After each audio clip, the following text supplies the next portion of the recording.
I stood on a live television stage in front of 3 million viewers beside two members of the Saudi royal family and mocked Jesus Christ, calling him a false prophet and daring the Christian God to prove he was real. But before the broadcast ended, something happened on that stage so shocking that both royals collapsed to their knees, the camera operators stopped filming, and security rushed in because they thought we were having a medical emergency. Have you ever been so certain that your power and your position made you untouchable that you dared God Himself to prove you wrong? My name is Faisal Abdurrahman Al-Dusari.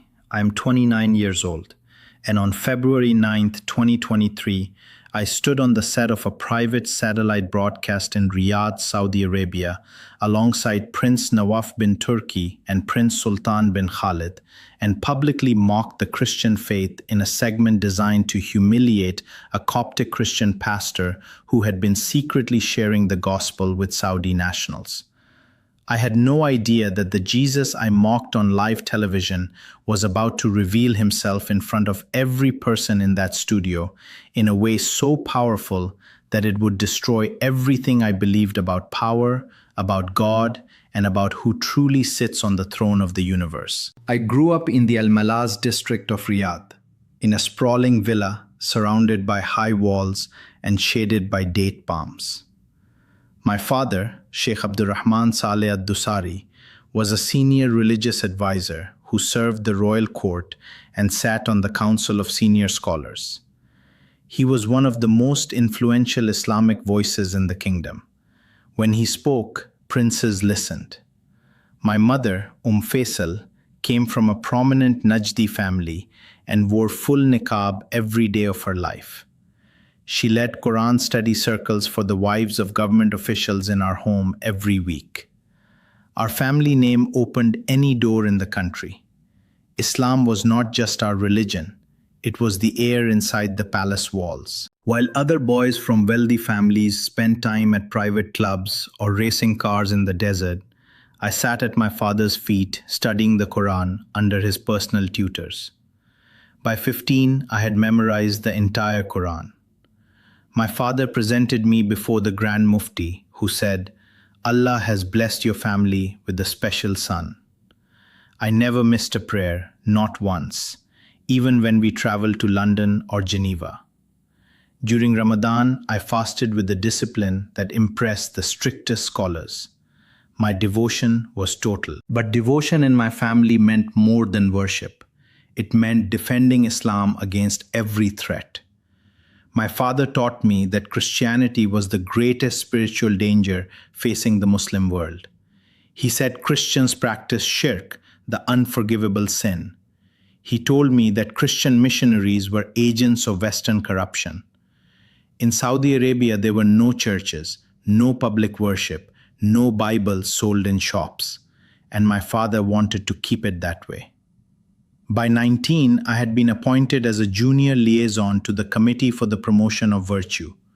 I interrogated Filipino nurses. I confiscated Bibles from Ethiopian housemaids. I reported Saudi nationals suspected of converting. I believed every act was righteous. By 27, I had completed my degree in Islamic law from Imam Muhammad ibn Saud University.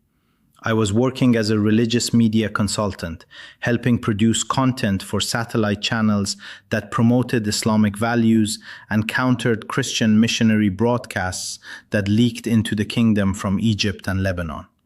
I was engaged to a devout woman named Haifa, the daughter of a retired general. I had money, influence, royal connections, and the deep respect of every scholar in my circle. I had everything a man in my position could want. Ask yourself this question. Have you ever built your entire life on something you were absolutely sure would never break? The incident began because of a video that went viral among Saudi youth. A Coptic Egyptian pastor named Father Marcos had recorded a message in Arabic specifically addressed to young Muslims in the Gulf. He spoke gently, he quoted the Quran respectfully, and then he said something that sent shockwaves through the religious establishment. He said, Jesus is not just a prophet, he is the living God, and he loves every Muslim in Saudi Arabia by name. He is calling you right now. The video received over 2 million views before it was taken down, but the damage was done. My father was furious. The Royal Religious Council was alarmed. Reports began surfacing that several Saudi university students had been watching Father Marcos secretly and asking questions about Christianity. Something had to be done publicly. A response had to be broadcast that would humiliate the Christian message and reassure Muslim youth that Christianity was powerless. Prince Nawaf bin Turki, a minor royal who ran a private media company, proposed the idea.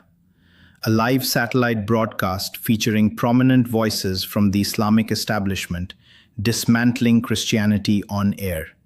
He wanted it sharp, entertaining, devastating. He personally invited Prince Sultan bin Khalid, a charismatic younger royal known for his social media presence, to co-host, and he asked me to serve as the religious scholar on the panel because of my father's reputation. I agreed immediately. The idea filled me with energy. We would take clips from Father Marcos and tear them apart live. We would mock the Trinity. We would ridicule the crucifixion. We would dare the Christian God to show his power if he was real. I had no idea that the Jesus I planned to mock on television was preparing to answer that dare in a way so dramatic that everyone in the studio would be permanently changed. The production team spent 2 weeks preparing. They built a professional studio set inside Prince Nawaf's private compound. 3 cameras, a lighting rig, a satellite uplink that would broadcast to a private channel accessible across the Gulf. The estimated live audience was 3 million. Prince Nawaf rehearsed his opening monologue, which included a segment where he would hold up a Bible and drop it into a wastebasket on camera.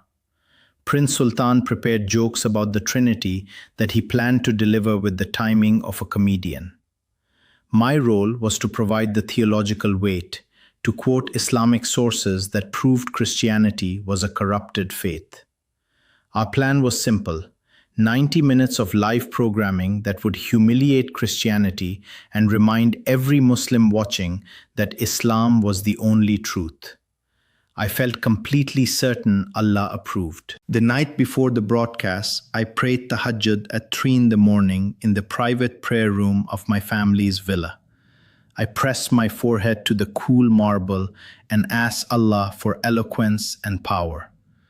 But something happened that I could not explain. A heaviness settled on my chest, not anxiety, something deeper, like an invisible weight pressing down on my ribs. My heart raced, my palms were damp. I told myself it was excitement. I told myself Shaitan was trying to weaken my resolve before a great victory for Islam. I barely slept. Have you ever been so convinced you were defending truth that you never questioned whether you were walking onto a battlefield where you were the one outmatched? The broadcast began at 9 o'clock in the evening on a Thursday. The studio was cold from the air conditioning. The lights were bright and hot on my face. 3 cameras pointed at us like unblinking eyes. Prince Nawaf sat in the center chair wearing a crisp white thobe and a confident smile. Prince Sultan sat to his right, relaxed, scrolling through notes on his phone. I sat to the left with a stack of Islamic texts on the table beside me. Behind the camera stood 8 crew members, a director with a headset, and 4 security guards at the doors. The broadcast was live. Prince Nawaf opened with his monologue. He held up a Bible. He waved it in front of the camera. "This," he said, "is the book that Christians claim is the Word of God. A book that has been changed, edited, and corrupted so many times that even their own scholars cannot agree on what it says." He dropped it into a wastebasket beside his chair. The crew laughed. Prince Sultan followed with his segment on the Trinity. "Christians say God is 3 and also 1, he said. 3 equals 1. This is not theology. This is bad mathematics. More laughter. Then it was my turn. I leaned into the microphone and began quoting Quranic verses about Isa, explaining that Jesus was only a prophet and that anyone who worshipped him as God committed the one sin Allah would never forgive.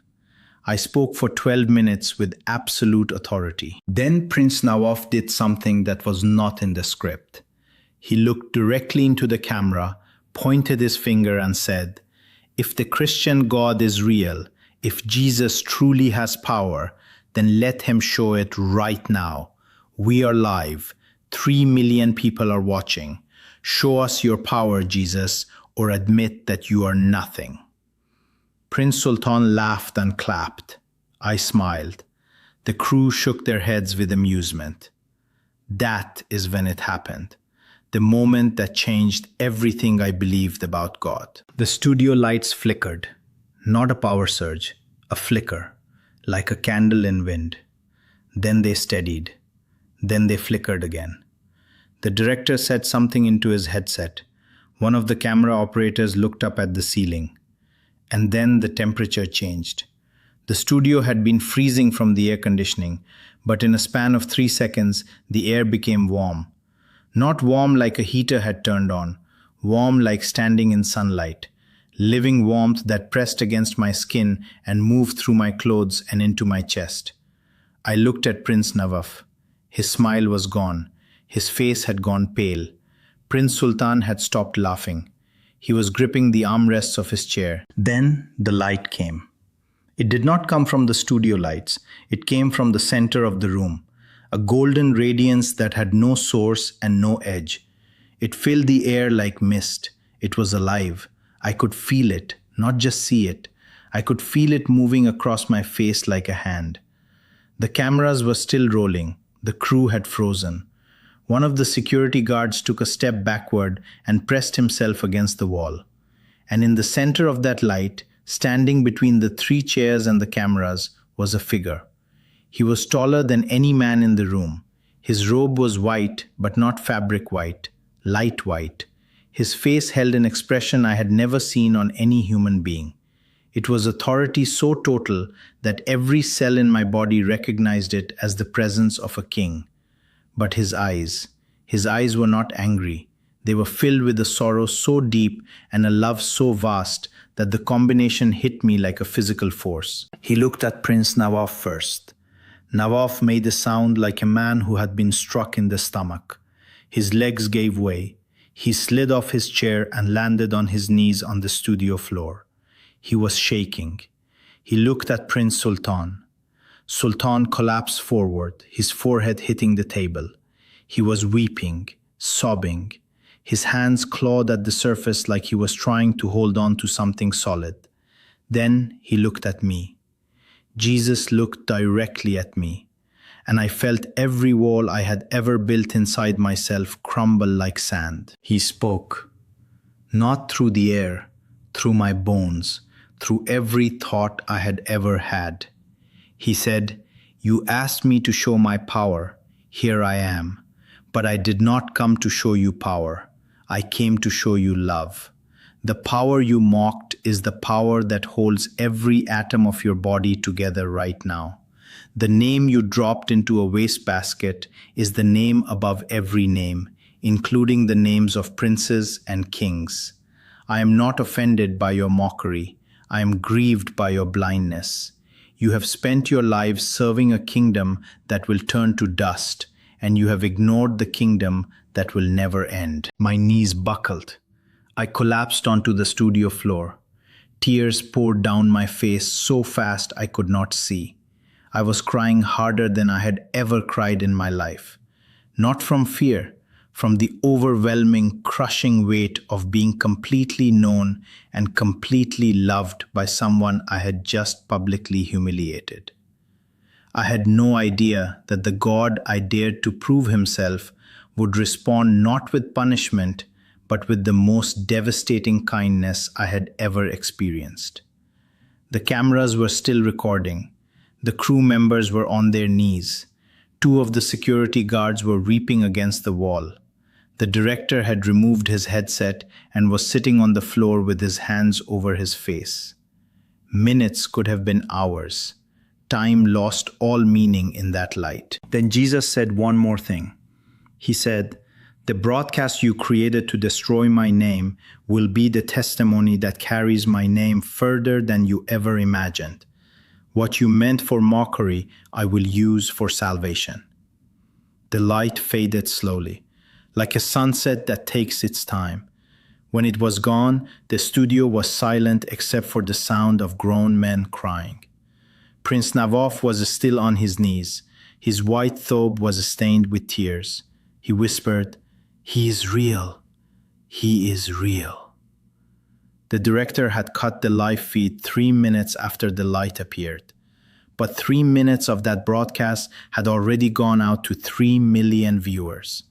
I had no idea that those 3 minutes would become the most talked about piece of footage in the underground Christian community across the Gulf. Ask yourself this question. How do you explain the living God appearing on your television set when everything you believed told you he was powerless? What happened in the hours after was chaos. Prince Navaf locked the studio. He ordered every crew member to sign a non-disclosure agreement. Security confiscated phones, but it was too late. 3 minutes of unexplainable footage had already been seen. Within a week, the clip was being shared on encrypted messaging apps across Saudi Arabia, Kuwait, Bahrain, and the UAE. Navaf and Sultan retreated into silence. But I could not be silent. 3 days after the broadcast, I found myself standing outside a small underground house church in a residential compound in Riyadh. A Filipino nurse opened the door. She looked at me with suspicion. I was shaking. I said, "I saw Jesus. Please help me." She brought me inside. 12 people were gathered in a living room for a Bible study. They were Filipino, Ethiopian, and Indian workers, the poorest people in the kingdom. And they were the only ones who could help me. A small elderly Ethiopian woman named Sister Martha led the group. She listened to my entire story without saying a word. When I finished, she took my hands in hers and said, "He loves you, son. He has been waiting for you." I wept again, and in that tiny room surrounded by foreign workers, I prayed the most important prayer of my life. I said, "Jesus, I mocked you on live television. I dared you to show yourself, and you came, not with anger, with love. I have been wrong about everything. Forgive me. I surrender my entire life to you." The room erupted in quiet, tearful celebration. Those 12 workers, maids and nurses and drivers, were the first family I had in Christ. I had no idea that losing a kingdom would lead me to a king. Within months, both Prince Nawaf and Prince Sultan separately and secretly contacted the same underground church. Both gave their lives to Jesus.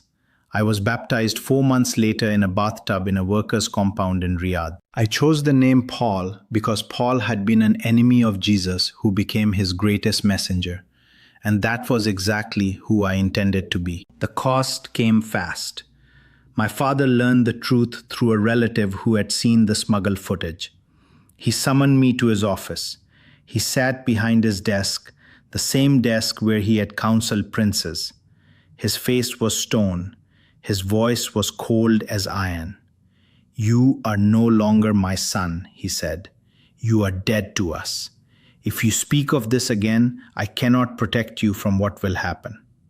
He turned his chair away from me. I walked out. That was the last time I saw my father in person. My mother sent me a single voice message. She was crying. She said, "How could you do this to us? You have destroyed your father." Then she blocked my number. Haifa came to my apartment the next day. She placed the engagement ring on the table and said, "You are an apostate. My father will never allow this." She left and I never heard from her again. Within weeks, I was removed from every professional and social circle in Riyadh. My name was erased from the family's public records. I received threats so specific that the underground church arranged for me to leave the country within 10 days. I fled Saudi Arabia with one bag and arrived in a European city I will not name for security reasons. That is when it happened again. Not a vision, a quiet knowing that filled every hollow space the losses had carved. I had lost a kingdom. But I gained everything that truly matters: Jesus Christ, complete forgiveness, peace so deep it could hold the weight of exile without breaking, and a purpose that burns in me every single day. It was in that European city that I met Miriam. She was a Lebanese Christian woman working with a ministry that helped persecuted believers from the Gulf. She had dark eyes and a courage that made me braver just by being near her. I told her everything: the broadcast, the royals, the light, the collapse, the cost. She did not flinch. We were married 6 months later in a small ceremony in a church I cannot name. A pastor who himself had fled persecution in Iraq officiated. Nawaf, Sultan, and 2 of the former crew members who had also come to faith stood beside me as witnesses. Today I work in underground ministry, reaching Muslims across the Arabian Peninsula through encrypted channels and secure video testimony. Over 120 Muslims have given their lives to Jesus after seeing the smuggled footage from that night or hearing my story. But the message Jesus spoke in that studio was never just for Saudi royals. It was for every person who has built their life on a kingdom that will turn to dust. I still send messages to my parents through intermediaries twice a year. I tell them I love them. I tell them about Miriam and about our son Yusuf, whose first words every morning are, "Good morning, Jesus." No response has come from my father. My mother sent a single message last Ramadan. It said, "I cannot stop thinking about what you told me." I hold those 8 words like treasure. Ask yourself this question: what kingdom are you serving, and will it still be standing when the light comes? The Saudi religious advisor who mocked Jesus Christ on live television no longer exists. In his place stands a follower of Jesus who would give up every palace, every title, and every privilege 1,000 times over, rather than deny the one who appeared in that studio and responded to mockery with love. If he can transform someone like me, someone who dared God to prove himself on live television and received not punishment but the most overwhelming mercy ever witnessed, then he can absolutely transform you. No matter what you have done or where you come from, the same Jesus who appeared on that broadcast stage and brought princes to their knees is standing before you right now through this very testimony. He is not asking for your status. He is not asking for your perfection. He is asking for your honesty. Look inside your own heart right now. Jesus is calling you right now. He responded to a dare made in arrogance with an answer made in love. And he is making the same offer to you tonight. Will you let him in? Or will you keep serving a kingdom that is already turning to dust beneath your feet?